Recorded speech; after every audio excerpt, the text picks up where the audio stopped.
কোটা পুনর্বহালে হাইকোর্টের রায়ে 1 মাসের জন্য স্থগিত করেছে আপিল বিভাগ। হাইকোর্টের পূর্ণাঙ্গ রায়ের পর আপিল বিভাগে চূড়ান্ত শুনানি হবে। বেলা 11:30টায় 2 শিক্ষার্থীর আবেদনের শুনানি শেষে এই আদেশ দেন আপিল বিভাগের পূর্ণাঙ্গ বেঞ্চ।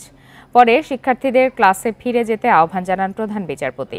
এর আগে মঙ্গলবার শিক্ষার্থীদের পক্ষে বিশেষ চেম্বারে এই আবেদন করেন সুপ্রিম কোর্টের জ্যেষ্ঠ আইনজীবী শাহ মঞ্জুরুল হক। এখন জন্ম সনদ দিয়ে খোলো বিকাশ স্টুডেন্ট অ্যাকাউন্ট। নিজের বিকাশ নিজে কর।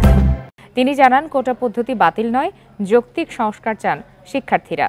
5 জুন প্রথম ও দ্বিতীয় শ্রেণীর সরকারি চাকরিতে সরাসরি নিয়োগে কোটা পদ্ধতি পুনর্বহালের আদেশ দেয় হাইকোর্ট।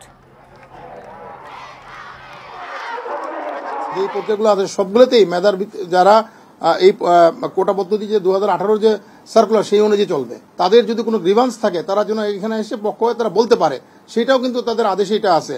অতএব এখন আর কোনো যৌক্তিক তাদের কোনো কারণ নেই। উদ্ভূত পরিস্থিতি বিবেচনায় যে বিশ্ববিদ্যালয়ের শান্তিপূর্ণ পরিবেশ ফিরে আনা দরকার এবং যেহেতু বিষয়টি অ্যাপিলেট ডিভিশন থেকেই চূড়ান্ত নিষ্পত্তি হবে, সুতরাং অ্যাপিলেট ডিভিশন থেকে চূড়ান্ত নিষ্পত্তি না হওয়া পর্যন্ত যাতে স্থিতি অবস্থা বা একটা স্টে আদেশ থাকে, সেই জন্যই আমরা এই নিবেদন গতকালকে ফাইল করেছিলাম।